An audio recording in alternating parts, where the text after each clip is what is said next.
அப்போஸ்தலர் 20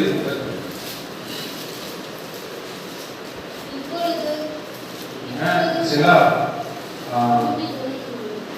20:32 இப்பொழுதும் சகோதரரே, நீங்கள் பக்தி விருத்தி அடையவும் பரிசுத்தமாக்கப்பட்ட அனைவருக்குள்ளும் உங்களுக்கு சுதந்திரத்தை கொடுக்கவும் வல்லவராய் இருக்கிற தேவனுக்கும் அவருடைய கிருபையுள்ள வசனத்துக்கும் உங்களை ஒப்புக்கொடுக்கிறேன். சொல்றாங்க, இப்பொழுதும் சகோதரரே, நீங்கள் பக்தி விருத்தி அடையவும் பரிசுத்தமாக்கப்பட்ட அனைவருக்குள்ளும் உங்களுக்கு சுதந்திரத்தை கொடுக்கவும். பரிசுத்தமாக்கப்பட்டவர் அனைவருக்கும் உங்களுக்கு சுதந்திரத்தை கொடுக்கவும்.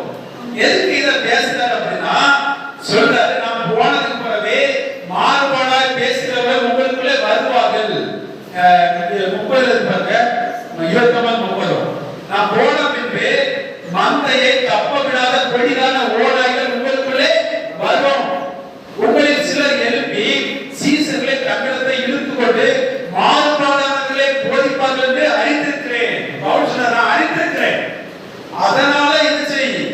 அதனால இப்படிப்பட்ட சகோதரரே, நீங்கள் பக்தி விருத்தி அடையவும் பரிசுத்தமாக்கப்பட்டவருடைய சுதந்திரத்தை அவர்களுக்குள்ள உங்களுக்கு சுதந்திரத்தை கொடுக்கவும் வல்லவராய் இருக்கிற தேவனுக்கும் அவருடைய கிருபையுள்ள வசனத்துக்கும் உங்களை ஒப்புக் கொடுக்கிறேன்.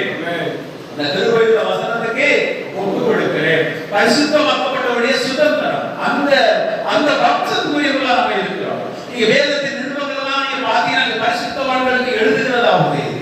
ஏன்னா ஒரு மனித பரிசுத்தம், நான் இருக்கேன் மனித பரிசுத்தம், ஆமா என் மாம்சத்துப்படி நான் பரிசுத்தத்தை நம்புறேன். நான் பரிசுத்தவான் எப்படி சொல்ல முடியும்? நான் இன்னும் வாழ்வா, இன்னும் நான் இப்போ எனக்கு வயசு இருக்கு வைங்களேன், இன்னும் நான் எத்தனை வருஷமா வாழ போறேன். அத்தனை வருஷமா நான் வாழ்வே முடிஞ்சாதான் என்னைய ஒரு என்ன கணிக்க முடியும். இவன் யாரு, இவன் பரிசுத்தவானா இல்ல அக்கிரமக்காரனான்னு கணிக்க முடியும். ஆனா இங்க வேற ஆவியானவர் கணிக்கிறார், பரிசுத்தவான்கள் அப்படி கணிக்கிறார். அப்ப எப்படி யோசிச்சு பாருங்க. நீங்க இன்னும் வாழ போறீங்க, ஆனா உங்களை பார்த்தா பரிசுத்தவான்னு சொல்றாரு. எப்படி சொல்ல முடியும்? நீங்க இருமையும் என்னதான் செய்வீங்கன்னு அவருக்கு தெரியாதா? அப்ப ஏன் பரிசுத்தவான்னு சொல்றாரு? அவர் ஒரே தரமாய் பரிசுத்தமாக்கி இருக்கிறார். ஆமென். அது நம்புறவங்க கூட அதுக்குள்ளதான் இருக்கிறான். அது நம்புற யாவரும் அந்த பரிசுத்த சுதந்திரத்துக்கு பங்கடைகளா இருக்காங்க. அதே இன்னொரு வசனத்தை பாருங்க, 26:18 அப்போஸ்தலர் 26:18 22 அவர்கள் என்னை பற்றும் விசுவாசத்தினாலே பாருங்க, பவுல் சொல்றா பாருங்க, இயேசு கிறிஸ்து பவுல்ட்ட சொல்றாராம். பவுல்ட்ட இயேசு கிறிஸ்து சொல்ற என்ன சொல்றாருன்னா, அவர்கள் என்னை பற்றும் விசுவாசத்தினாலே பாவ மன்னிப்பையும் பரிசுத்தமாக்கப்பட்டவர்களுக்குரிய சுதந்திரத்தையும் பெற்றுக்கொள்ளும்படியாக. எதனால என்ன வருது? அவர்கள் என்னை பற்றும் விசுவாசத்தினால் பாவ மன்னிப்பையும் பரிசுத்தமாக்கப்பட்டவருடைய சுதந்திரத்தையும் பெற்றுக்கொள்ளும்படியாக. பரிசுத்தமாக்கப்பட்ட சுதந்திரம், பரிசுத்தமாக்கப்பட்ட சுதந்திரம் அப்படினாலே என்ன செய்யுது? முடியுது. அல்லேலூயா. இப்போ ஒரு வேலை செய்யறாங்க, அவங்க எப்ப சொல்லுவாங்க அப்பா விடுதலை அப்படி என்ன சொல்லுவாங்க? என்னைக்கு அவர் ரிட்டையர் ஆகிறாரோ அன்னைக்கு அது வந்து விடுதலை. ஆமென். சுதந்திரம் அப்படித்தானே? என்னைக்கு அவர் அப்பா இதுல இருந்து முடிஞ்சிச்சுப்பா, படிச்சு முடிக்காம பாருங்க சொல்லுவாங்க, 12 படிச்சுப்பா முடிச்சாச்சுப்பா, அதுதான் அவங்களுக்கு இருந்து சுதந்திரம். அது வரைக்கும் அவர்கள் அந்த படிப்புகளுக்கு உட்பட்டு இருக்கிறாங்க. அதே போல இயேசு கிறிஸ்துவை விசுவாசிக்காத வரைக்கும் அவன் பாவத்துக்கு உட்பட்டவனாகவே இருக்கிறான். என்னைக்கு அவரை விசுவாசிக்கிறானோ, விசுவாசித்ததால் பாவ மன்னிப்பையும் பரிசுத்தமாக்கப்பட்ட சுதந்திரத்தையும் பெற்றுக்கொள்ளும்படியாக. அல்லேலூயா. அது மட்டுமல்ல, அவர்கள் இருளை விட்டு ஒளி நடத்துக்கும், சாத்தானுடைய அதிகாரத்தை விட்டு தேவனிடத்துக்கும் திரும்பும்படிக்கு நீ அவருடைய கண்களை திறக்கும் பொருட்டு. அவ்வளவு பார்த்துற, நீ அவருடைய கண்களை செய்ய திறந்து விடு. அவன் கண்கள் பூரா குருடாகி இருக்குது. ஏன் என்னை நம்ப மாட்டேங்காம, என்னை நம்ப மாட்டேன், கச்சரிக்கு போன குருடனா இருக்கிறான். நீ இந்த சுவிசேஷத்தை அவங்களுக்கு சொல்லி இந்த ஒளி அவங்களுக்குள்ள போகட்டும், இந்த ஒளி அவங்க கண்களை திறக்கட்டும். அவங்க கண்களை செய் திறக்கும் பொருட்டாக நான் உன்னை அவர்களுக்குள்ள அனுப்புகிறேன். பவுலை பார்த்து சொல்றார், நான் உங்களை அனுப்புகிறேன். பவுலை எதுக்கு அனுப்புனாராம்? இருளில் இருக்கிற ஜனங்களை வெளிச்சத்துக்கு கொண்டு வரணும். சாத்தானுடைய அதிகாரத்துல இருக்கவங்க தேவனுடைய அதிகாரத்துக்கு வரணும். பாவ மன்னிப்பு, பரிசுத்தமாக்கப்பட்ட சுதந்திரத்தை பெற்றுக் கொள்ளணும். அதுதான் சுவிசேஷம். அதை ஏற்றுக்கொள்கிறவன் பாவம் மன்னிக்கப்பட்டிருக்குது. இயேசு கிறிஸ்து விசுவாசம் பாவம் மன்னிக்கப்பட்டு பரிசுத்த சுதந்திரத்தை அடைந்திருக்கிறான். இதை நமக்கு உணர்வுபடி மனக்கண்கள் புதிதாக்கப்படணும். இந்த மனம் கண்களுக்கு வர இதை நமக்கு புதிதாக்கப்படும். இதை நீங்க நம்பும் பொழுதுதான் நீங்க புதிதாக்கப்படுவீங்க. அல்லேலூயா. அப்போ நம்ம பரிசுத்தமாக நிறையவே இருக்கலாம். என்ன பரிசுத்தமாக்கப்பட்டீர்கள்.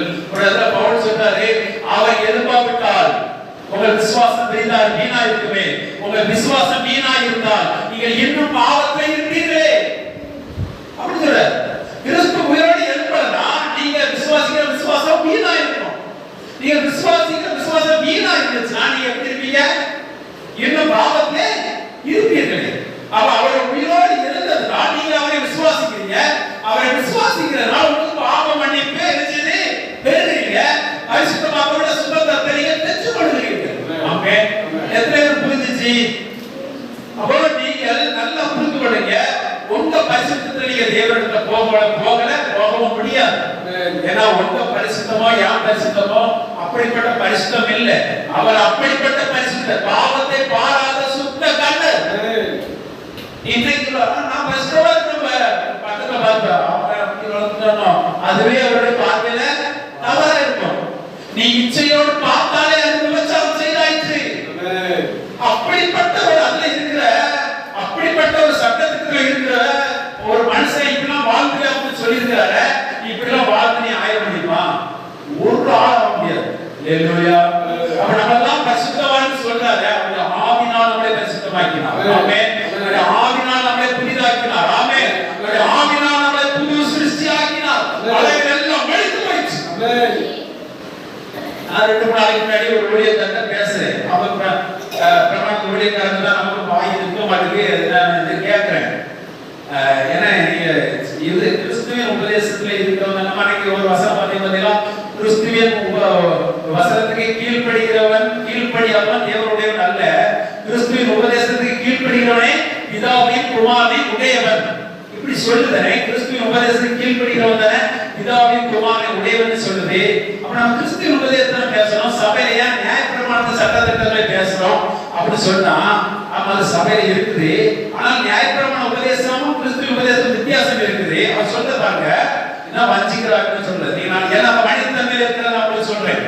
அவங்க என்ன சொல்றாங்க, ஆமா கிறிஸ்துவின் பிரமாணம் வேற, நியாயப்பிரமாணம் வேற தான். நியாயப்பிரமாணம் என்ன சொல்லுது?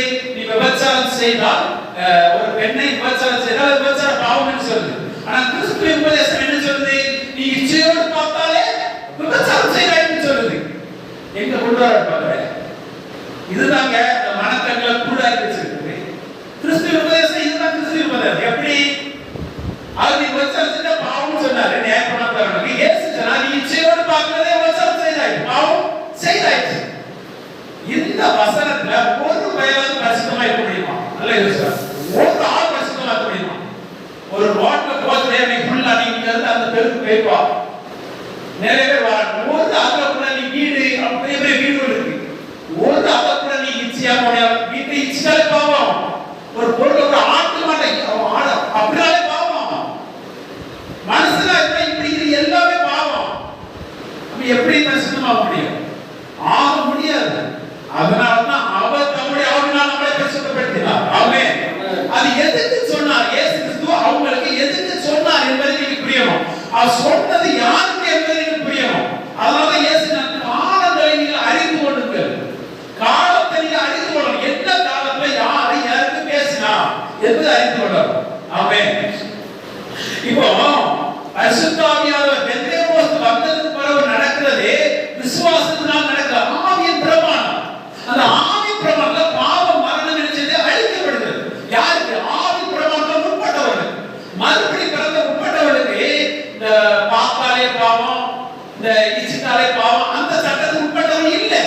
நல்லா புரிஞ்சுக்கொள்ள, இது முக்கியமானது.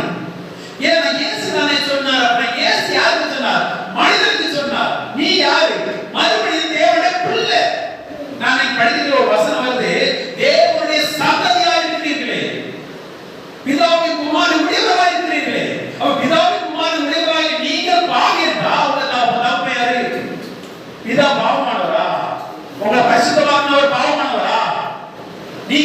இது எதனால வரும்? உணர்வை இது எதனால வருதுன்னு போகுது சொல்லுங்க. உணர்வு ஒரு மனுஷனுக்குள்ள இருந்தாதான், உணர்வே ஆவி எனக்குள்ள இருந்தாதான் அதை உணர முடியும். இல்லைன்னா உணர முடியாது. இந்த வசனத்தை நான் உணர்றோம்ல, இது எதனால வருது? இதை உணரக்கூடிய ஆவி எனக்கு தந்ததுனால தான் இதை உணர முடிகிறது. இல்லை உணர முடியாது. ஆமென். நான் வந்தவங்க யோசிக்கிறேன், என்ன அதுக்கு என்ன டிஃபரெண்ட்? எல்லா வேலையும் முடிச்சுறாங்க. அங்க சில நேரம் பிடிக்காம போலாம், அங்க பிடிச்சிட்டு வரோம். அப்படிதானே? அதுக்கு எவ்வளவு நேரம் ஆகும் யோசிச்சு பாருங்க. இதுதான் உணர்வு. ஆமென். அப்போ நீங்க அத்தியுடைய இயேசு குறித்து போட்டிருக்கோம். அவர் உணர்வு ஆவினாலும், தேவனை அறிகிற அறிவும் ஆவினாலும், அவருக்கு பயப்பட பயத்தை அருளும் ஆவினாலும், தீர்க்க தரிசனத்தை அருளும் ஆவினாலும் அவர் நிரப்பப்பட்டிருந்தார். அல்லேலூயா. எல்லாம் உங்களுக்குள் வர வேண்டும் என்று இயேசு நாமத்தில் நான் சொல்லுகிறேன். இந்த ஆவியெல்லாம் நீங்க கேளுங்க. இது உங்களால வராது, நீங்க கேட்கிறீங்க. இதை நீங்க ஆசைப்படுறே. உணர்வை அருளும் ஆவியத்தாரும் வேதத்தின் மகத்துவத்தை அறியக்கூடிய அறிவு எனக்கு தாரும். இதெல்லாம் ஜெபம், இதெல்லாம் ஜீவனுள்ள ஜெபம். இதெல்லாம் நீங்க கேளுங்க, ரொம்ப தெளிவா இருப்பீங்க. உங்களால வராது. ஆனா நீங்க ஜெபத்துல கேட்டீங்கன்னா அந்த ஆவியானவர் உங்களுக்குள்ள வந்துருவாரு. அழகா உங்களை தெளிவுபடுத்துவார். ஒவ்வொரு காரியத்தையும் உங்களை தெளிவுபடுத்துவார். ஜெபம் எப்படி ஜெபிக்கணும் அப்படின்னு நீங்க கேளுங்க. அழகா உங்களுக்கு கருத்தா ஜெபிக்க கற்று தருவார். எப்படி உண்மையை அறிந்து கொள்வது எனக்கு கற்றுத்தாங்கன்னு கேளுங்க. அழகா உங்களுக்கு கொஞ்ச நாள் பார்த்து அது அழகா வரும். இந்த வசனத்தை எப்படி நான் அறிந்து கொள்வது கற்றுத்தாங்க ஆவியானவரே அப்படின்னு கேளுங்க. அவர் தேர்ச்சனவாளர். நீங்க கேளுங்க, அவங்களுக்கு கற்று தருவார். ஆமென். குடும்பத்தை எப்படி நடத்தணும் எனக்கு கற்றுத்தாங்கன்னு கேளுங்க, அழகா தருவார். ஆமென். உங்களுக்கு சாட்சியான வாழை என்ன நிறுத்த நீங்க சொல்லிருக்கீங்க, என்னை அப்படி நடத்துங்கப்பா, என்னை நீங்க நடத்துவீங்க, அதான் உங்களுக்கு நன்றி சொல்றேன். என்னை நீங்க அப்படி நடத்துவீங்க நீங்க நினைங்க.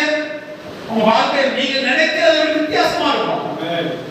இது எல்லாமே அவரை சார்ந்து, அவரை எனக்கு செய்தால் சார்ந்து வாழப்படுது இப்படி இருக்கும். ஆமென். புரிஞ்சுச்சா? அப்போ இயேசு அப்படி வாழ்ந்தார்னா சும்மா வாழல. இது எல்லாம் தேவன் அவருக்கு கொடுத்திருந்தார். இன்னைக்கும் நமக்கு கிறிஸ்துவின் மூலமா அது எல்லாம் நமக்கு தந்திருக்காரு. நம்ம அதை ஏற்றுக்கொள்ளணும். அல்லேலூயா. நான் எழுதுறோம், எழுதி